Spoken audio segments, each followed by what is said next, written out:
اب عزیزان گرامی، بہت سے لوگ یہ کہتے ہیں کہ تم شیعہ کہتے ہو کہ تمہارے امام معصوم ہیں.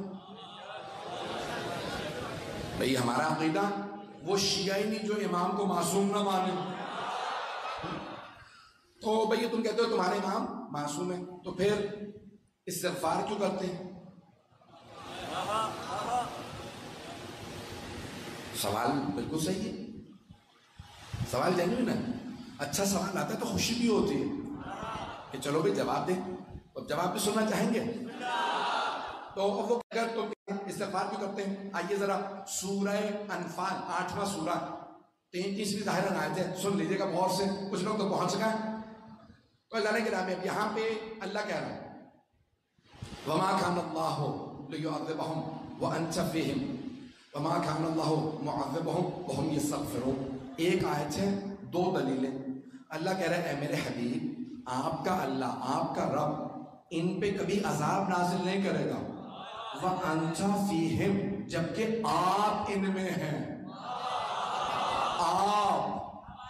آپ ان میں ہیں. اب سمجھ میں آیا؟ بہت سے لوگ کہتے ہیں اگر وہ گنہگار تھے تو عذاب کیوں نہیں آیا؟ نہیں ہے. نام جیل بھجوا کے داد دیں گے آپ؟ نام نہ کہلوائیے گا بھائی، پہنچ جائیے گا. بات پہنچ رہی ہے کہ ان کے متعلق کہہ رہا ہوں.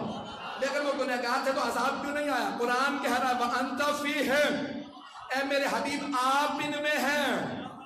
یہ چھوڑ کے بھی بھاگے تو عذاب کیسے بھیجوں؟ آپ ان میں ہیں. چلیے گا، چلتے رہیے گا اسی طرح سے، اسی محبت کے ساتھ چلیے گا. تو عزیزان گرامی، آپ کی محبتوں کی نظر کر رہا ہوں کہ وَأَنْتَ فِيهِمْ وَمَا كَانَ اللَّهُ مُعَذِّبَهُمْ وَهُمْ يَسْتَغْفِرُونَ. دوسری دلیل، اور اے میرے حبیب آپ کا اللہ، آپ کا رب ان پہ کبھی عذاب نازل نہیں کرے گا جبکہ یہ استغفار کر رہے ہیں. نہج البلاغہ میں مولا کا اس آیت پہ خطبہ ہے، اور سے سنیے گا. جو بھی ریکارڈ کر رہا ہے ریکارڈ کر لے، جہاں چلانا چاہتا چلا دے. قرآن سے دلیل پیش کر رہا ہوں، قرآن سے جواب پیش کر رہا ہوں.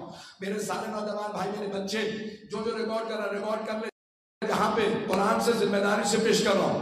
تو قرآن کہتا ہے میرے حبیب دو چیزیں ہیں جن سے عذاب الہی نہیں آتا، ایک آپ، دوسرا استغفار.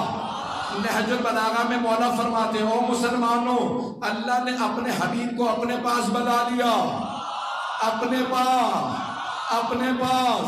اب ایک ہی چیز رہ گئی ہے عذاب روکنے کے لیے، وہ ہے استغفار. اب میرا اور آپ کا استغفار تو عذاب روک نہیں سکتا. تو کوئی ایک ایسا ہے جس کے استغفار نے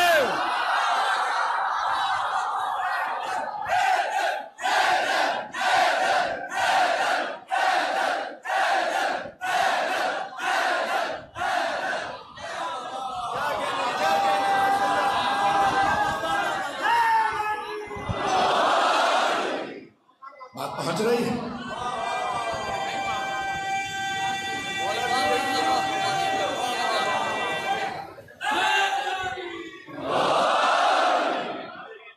بات پہنچ رہی ہے نا؟ تھوڑی سی اور وضاحت کر دوں. عزیزان گرامی، قرآن میں اللہ نے گزشتہ امتوں کے متعلق بتایا کن کن چیزوں پہ عذاب آئے. سارے نہیں پڑھوں گا. اللہ کہہ رہا ہے وزن میں جب تولتے تھے نا سامان، اس زمانے میں اور طرح کے ترازو ہوتے ہوں تو اس میں خیانت کرتے تھے. اللہ نے جناب یونس کو بھیجا کہ انہیں جا کے منع کر، جتنے اس میں پیسے نہیں اس کا حق دیں. جناب یونس نے کہا رک جاؤ، ایسا مت کرو، اللہ دیکھ رہا. تو انہوں نے کہا بھئی ترازو کے نیچے کچھ لگا دو، یونس کو کیا پتا چلے گا. تو جناب یونس نے کہا مجھے پتا چلے نہ چلے، اللہ کو پتا ہے، تمہیں اللہ دیکھ رہا. پھر بھی باز نہیں آتے تھے. سال گزرا، 2 سال. اللہ نے کہا یونس بستی خالی کر دیں، عذاب بھیج رہا ہوں. کس چیز پہ عذاب آیا؟ خیانت کرنے تھے، تولنے میں عذاب آ گیا. توجہ، ایک گناہ، اتنے گناہوں کی فہرست ہے جن پہ عذاب آ گئے ایک ایک گناہ پہ. وہ سارے گناہ اس امت میں ہیں، بلکہ اس سے بھی زیادہ. نہیں ہے لوگ، اتنے گنا اور حکمرانوں میں اس سے بھی زیادہ.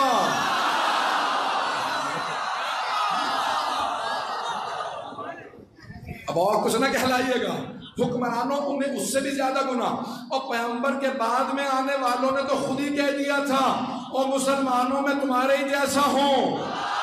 ایک شیطان آ جاتا ہے, مجھے صراط مستقیم سے ہٹا دیتا ہے, اگر میں ہٹ جاؤں نا بازو پکڑ کے واپس لے آنا. ارے جو خود ہی کہہ رہے ہو ہم پہ شیطان آتا ہے. پہنچ رہے ہیں, پہنچ گئے. بزرگ گرامی اتنے بڑے بڑے گنہگار, ایسوں کی توبہ عذاب رکوائے گی؟ پتہ نہیں لوگ پہنچ رہے نہیں پہنچ رہے. تو پھر کوئی ایک ایسا تلاش کرے جس کی استغفار عذاب الہی کو روک دے.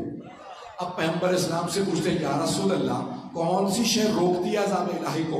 تو شیعہ سنی دونوں کتابوں میں حدیث ہے, سب کتابوں کے اندر ہے, لولا الحجہ لصاخت الارض باہلها.